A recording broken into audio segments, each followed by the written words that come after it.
what I do. It's a labor of love. This is where, you know, while I'm working out here all day, this is what I'm looking at. I have to be out here because the golfers, they hit your house or they hit one in your yard. You always have to be out here to let them know, you know, stay out of my yard.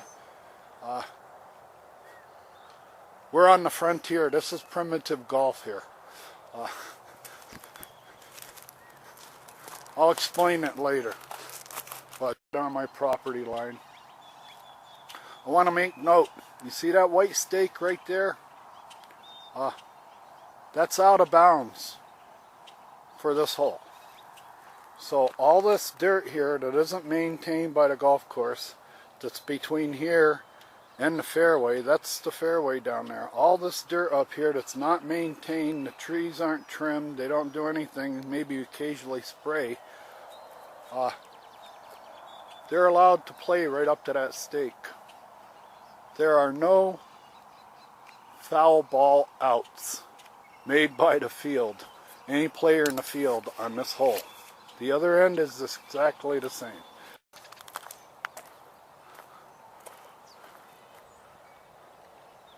Okay, you just had 4 young gentlemen. This is a chair I'm going to sit in, my Adirondack chair. It's right on the corner of my property. Oh, and I want to show you. You see that white stake right there? That white stake tells every golfer on the tee, you can hit your ball all the way up to that white stake. All the way up to his property line you can play. Even though we're not going to maintain all this dirt, gravel area here, we're not going to maintain it as a fairway. We're going to designate it as a bailout fairway for amateur golfers. The more amateur, the more room they're going to need.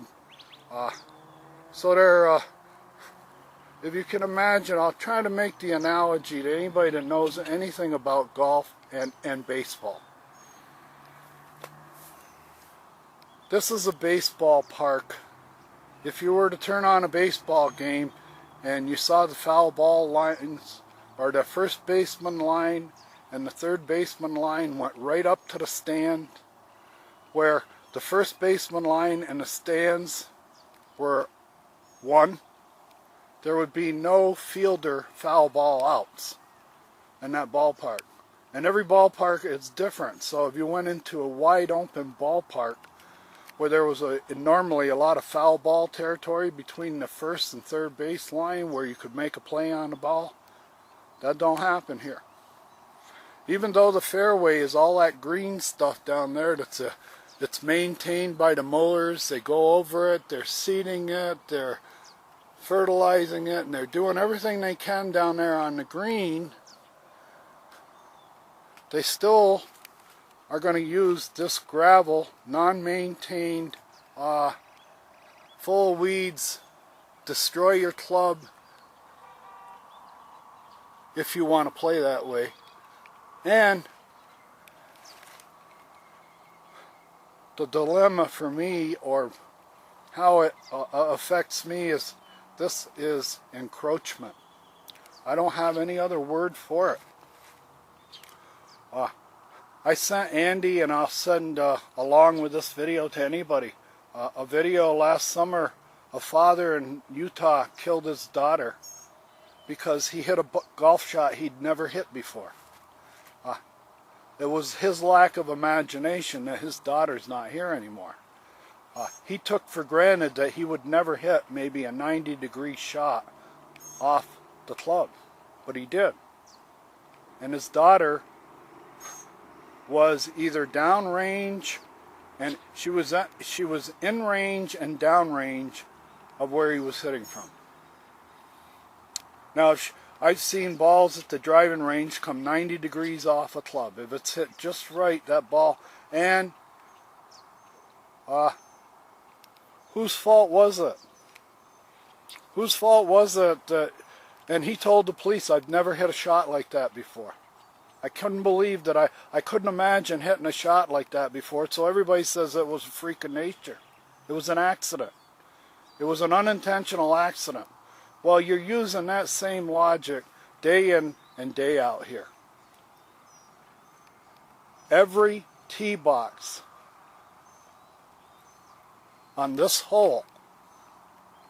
My lot, my 2 lots, my 90 feet of exposure to incoming missiles from these tee boxes is constant. Any ball teed up on any one of those lots at any time, I'm in range and downrange.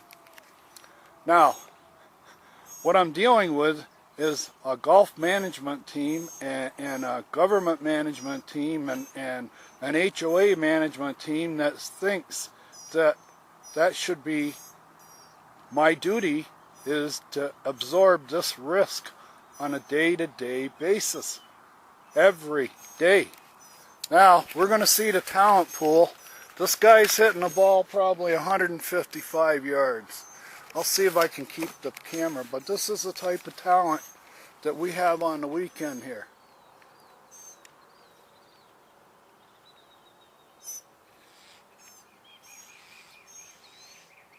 Where I am sitting from that hitting spot, I have videos of a guy taking his second shot from there after he put the first one in the lake, and the ball came right by this chair. It went right by this cactus and this white stake, came into my yard, and I have a video of the guy looking in my yard. He got out of his golf cart, he walked up through no man's land here, looking in my yard the whole time because he saw it go in my yard. And then as soon as he located it, he walked into my yard, got his ball, jumped in his cart, and left. That's the burden. That's encroachment. That's an encumbrance. That's a cloud on the title of this property. I can't protect it. If I call up the police and a policeman come out here, he has no idea of golf. Only a golf pro, or anybody that's been around golf and seen the mishaps of golf, a real golf pro with a lot of experience has seen every shot. You see every shot there is. Off the toe, off the heel. And for a golf pro to put me, any lot, not me, but any lot, and there's several lots out here, the whole course is set up this way. That 7th tee and the 5th tee it's constant for anybody that lives on the 7th hole or the 5th hole and this hole, and I'm one of the first ones here. I'm one of the first ones here, and they're telling those white stakes on this end and on the other 90 feet away on the other end, they're telling every golfer, you can aim for up there. If you want to play the bank, go ahead. Even though you don't think that you can make a 150-yard shot to that thing, maybe you don't feel comfortable, let us remind you, you got a lot of room up there. You got a lot of foul ball territory, okay? Or nobody's going to make a play on your foul ball. You can hit the worst foul ball in the world, nobody's going to make a play on it. And what happens with that attitude and the tribal knowledge is that golfers, if they do hit it up on my line or they see it up on my line, if it goes in my yard, they have absolutely no problem walking in my yard. The clubhouse doesn't have any problem when they walk into my yard, because the clubhouse, when they sell them that greens fee, that young golfer, especially if he's been playing here for 16 years, he started at 16 years old, now he's 32. He started, first set of golf clubs he ever got was at 16, right? Never played golf, don't know anything about golf, and he's been playing here ever since. He doesn't know anything about golf etiquette. This isn't golf etiquette. To set me up like this day in and day out, if I have children over here, I can't relax. I can't relax wherever children are in the backyard. I can't really have an assembly of people out here without having to make them aware, everybody. I feel like I would be criminally negligent if I brought somebody out here. And then, and it seems like the golf course and the HOA's attitude is, what are you doing out there anyway? You know the golf balls are going to be hitting your yard. What are you trying to socialize out there anyway for? All right? Why are you out there with children and friends and family when you know that golf balls come in your yard every day? You bought a house on a golf course. You have to police. We don't have to police. We can set this tee box up every day knowing that as professionals, on a weekend, we're going to have the worst golfers in the valley. Not only worst in ability, but worst in etiquette. Worst in knowing anything about the game of golf. And the thing of it is, they've got grandfathers teaching them that. All right? Some of the grandfathers, the guys in their 70s and 80s, they're out here playing golf, teach them. The first time the guy had a round of golf here, one of his uncles or something brought him up here, and the first time he hit one out of bounds in somebody's yard, his uncle pulled up to the property line, like right here, up to the white stakes, and told the kid, go get your ball. If it's on somebody's patio or whatever, go get it. Nobody's home. They're all snowbirds, especially in the summer. That's when the abuse of trespass is really great. If they see that it doesn't look like anybody's home, this is all golf course. We bought a greens fees that gives us license and entree to everybody's patio on the course. All we have to do is have an accident, right? It isn't. I consider it's not an accident when you take a guy that's never played before, never taken a round, doesn't know a proper grip, hasn't been taught to stay down through the ball,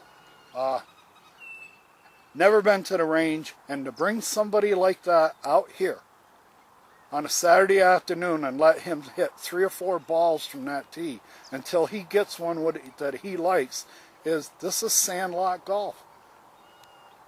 What else can you call it? This is wide open, free roaming sandlot golf. And even though we know that a guy killed his little girl with a golf ball last year because he hit a shot that he couldn't imagine he'd hit, his lack of imagination and his ego wouldn't allow him to think that I could make a mistake with a golf club. One of the most entertaining things I've seen here, and I've seen it probably 2,000 or 3,000 times, is a young group going up to that tee over there. They park there on the corner, and you got a young group, and you see the guy up there. He takes 25 practice swings. He's frozen over the ball. He's gripping the club. There's blood coming out of the end of it. And he finally pulls the trigger, and it's just one big spasmodic lunge at the ball. And it does a nosedive in the lake. Does a nosedive. It goes about 50 feet and straight down in the lake. Why? Because he pulled his head up. He topped the ball. He put so much overspin on it, it went into the lake. Okay? Now, and I've seen it 1,000 times. This kid that thought he was going to come out here and conquer this course wants to hit another ball, but he didn't bring one with him. You want a barometer indicator, the miner's canary of what a new golfer is? A new golfer is a young man in his 20s that leaves his cart with one ball, and he thinks that he's going to hit one over this lake with no problem. And then when he hits one, duck hooks one right into the pond. And now I have to watch this guy run back to his cart and get another ball and then run up, because he thought he was never going to lose a ball in this lake.